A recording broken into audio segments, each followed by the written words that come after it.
Hello friends, இது உங்கள் empty பாட்டில். ரோஜா serial மூலம் ரொம்ப பிரபலமானவங்க பிரியங்கா நல்காரி. இதுக்கப்புறம் அவங்க ஜீ தமிழ்ல 2 சீரியல் நடிச்சிட்டு இருந்தாங்க. முதல்ல சீதாராமன் அப்படிங்கிற ஒரு சீரியல் நடிச்சிட்டு இருந்தாங்க. அப்புறம் பாதிலேயே அதுல இருந்து விலகிட்டாங்க. அதுக்கப்புறம் நலத்தமையேந்தி அப்படிங்கிற ஒரு சீரியல்ல அதுலயும் பாதிலேயே அவங்கள விளக்குனதாவோ இல்ல தான் விலகிட்டதாவோ இன்னும் சரிவர தெரியாத ஒரு ரூமர் இருக்கு. அதுக்கப்புறம் பல காலமா தமிழ் சீரியல் எதுலயுமே அவங்க நடிக்காம இருந்தாங்க. அவங்க எப்ப தமிழ் சீரியலுக்கு வருவாங்க அப்படின்னு ரசிகர்கள் ரொம்ப ஆர்வமா இருந்த போகும்போது இப்ப திரும்பியும் தமிழ் சீரியலுக்கு ரீஎன்ட்ரி கொடுத்திருக்காங்க. தெலுங்கு சீரியல்ல ஹீரோயினா பண்ணிட்டு இருக்காங்க. இப்ப தமிழ்லயும் ஒரு ரீஎன்ட்ரி கொடுத்திருக்காங்க.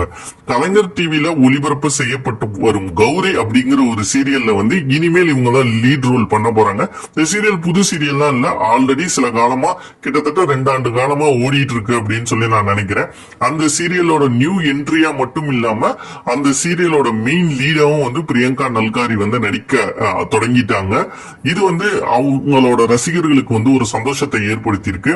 திரும்பவும் சன் டிவி சீரியல்ல அவங்க வருவாங்களா அப்படின்னு ரசிகர்கள் ஆர்வமா இருந்த நிலையில இப்போ ஒரு சீரியல் தமிழுக்கு ரீஎன்ட்ரி கொடுத்திருக்காங்க. கூடிய விரைவிலேயே இன்னும் ஒரு சீரியல்ல நடிக்கிறதுக்கும் ஒரு வாய்ப்பு இருக்கிறதா சொல்லப்படுறாங்க. பாப்போம், பொறுத்திருந்து.